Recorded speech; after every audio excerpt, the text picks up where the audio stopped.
Hey, what's up everyone? Entrywise here, and welcome to Entrowise's monthly log, a video I hope to put out at the end of every month cataloging all the games I've played for the month. With this series, I'll give a brief review of the games I finished, give my current opinions on games I'm playing, and list games I hope to play in the next month.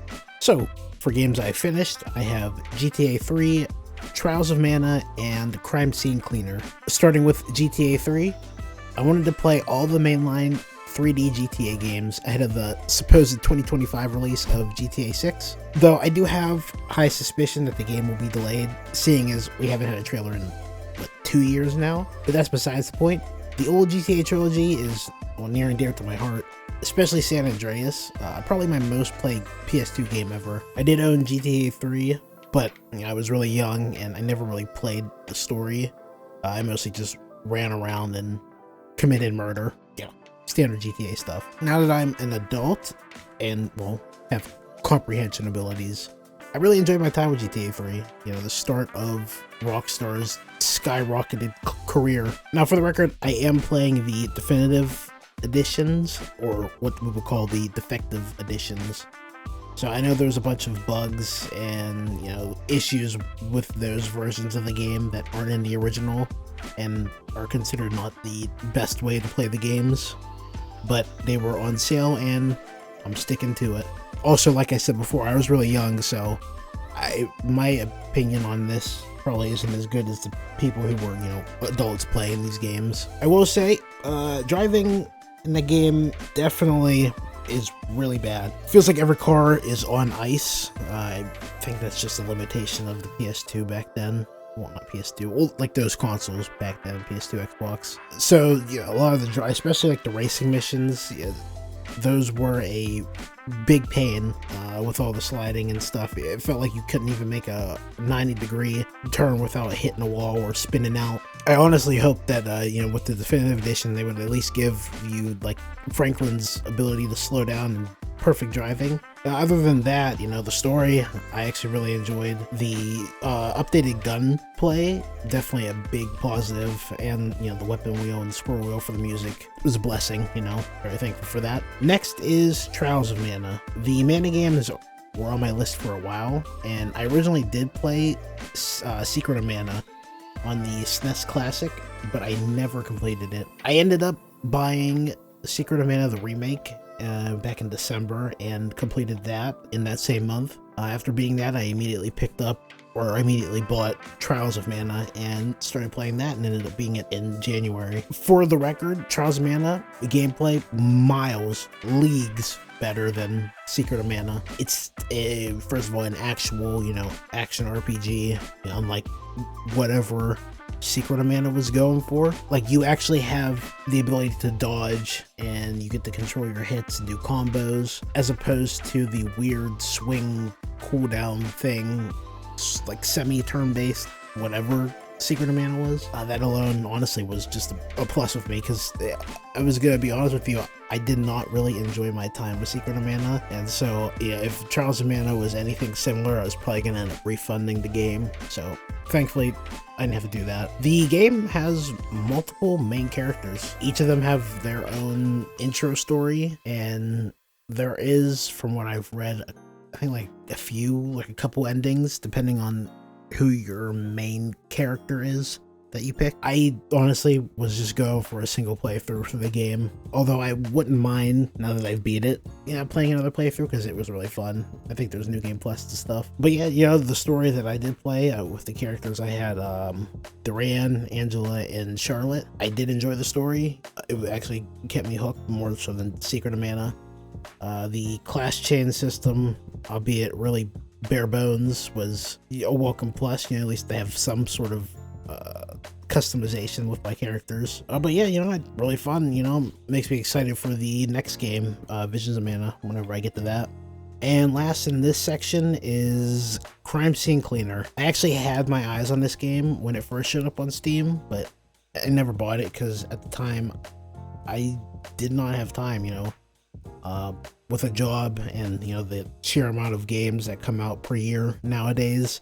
You really gotta pick and choose where you spend your money. But with this whole thing that I'm trying to do, it gave me a good reason to get the game, and my god, this was really fun. I don't know why I didn't get this sooner. As someone who loves Power Wash Simulator, this was just what I wanted and then some. I think it's just honestly has to do with cleaning. You know, I love all those games, you know, Power Wash. I love House Flipper, the Viscera cleaning, whatever. I do know they're making a new game, so that's exciting. This game revolves around cleaning crime scenes. To not spoil it too much, you know, you play as a character who's a janitor trying to make money to pay for his daughter's medical bills, and ends up getting himself into cleaning for like a gang, which pays way more money than a janitor job ever will. So, you know, it's him balancing his, you know, morality and between, you know, doing the right thing, you know, not being a criminal, but also, you know, you can't pass up that money to save your daughter and stuff. But yeah, this is a story in the game, actually really interesting. The characters that you hear from, because you don't really meet them, are really funny, really cool. This game actually has a skill tree, so you can upgrade your equipment and your skills. For instance, you know, you got standard equipment being like a mop, little scrub daddy sponges, and like a power washer. And yeah, upgrades to those range from better cleaning with harder to blood stains, dual wielding the sponges, the mop bucket itself. You can add more soap to it, which the soap in the game has different effects, like either increasing the durability of the bucket so it doesn't get dirty as fast, or making the sponges in the mop not get dirty as fast, or clean harder stains faster and stuff like that. So yeah, you can, I think at the start you can only put like one soap in there, but you know, eventually I think you can get up to 3.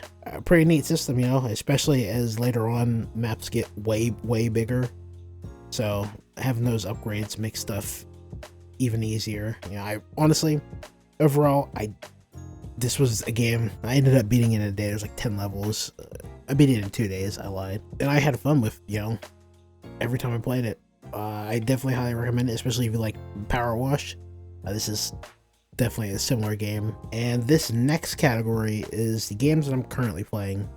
I actually split this into 2 subcategories: single player games and live service games.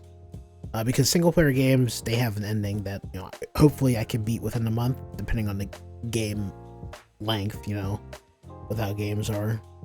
And, you know, live service games most likely are going to end up playing them throughout multiple months, being, if, you know, they keep me hooked that long. So yeah, there's no really like a definitive ending to those. So yeah, so starting with the single player games, I have GTA Vice City and Frontier Hunters Ezra's Wheel of Fortune. So yeah, Vice City, obviously the obvious choice. Next game that I got into, this one, I think out of the 3 original games, I had the least time playing back then, because I didn't own Vice City. This one I played at a friend's house, so yeah, I didn't get that much time with it. But I actually really enjoyed this, and playing this now, I actually am glad that GTA 6 is the Vice City instead of GTA 5 being in Vice City. I feel like Vice City, out of the 3 worlds they have, is definitely the best looking one, and with the graphics that we have today, seeing as I feel like we've hit our limit when it comes to graphical quality, Vice City is probably gonna look the best that it's ever gonna be. And so yeah, that's all I'm going to talk about for Vice City, because I actually am almost done with this game. I think I just have to do all the asset missions before I get the final mission, because I had to look it up why I wasn't getting any more missions. And so yeah, I'll save the bulk of that for, well, most likely is going to be next month's completed game. So that moves us to Frontier Hunter. I ended up picking this over Visions of Mana, mostly due to the price. This game was on sale for like $2, whereas Visions of Mana, it wasn't on sale, so it's still full price. So I'm honestly just gonna wait till that goes on sale before I start playing that one. But this game, probably an obscure indie game for a lot of you. I played its predecessor game called Tower Hunter Ezra. That one was like a roguelite game. This one is more of a Metroidvania, and I really do love Metroidvanias. Yeah, stuff like, well, obviously Metroid, Hollow Knight, stuff like that.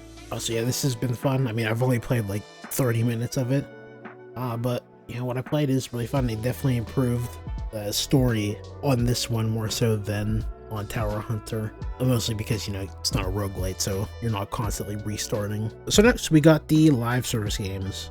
For live service we got Synduality, Echoes of Ada, Marvel Rivals, Wuthering Waves, and Zenless Zone Zero. Starting with Synduality, I got into this after finding out the game existed.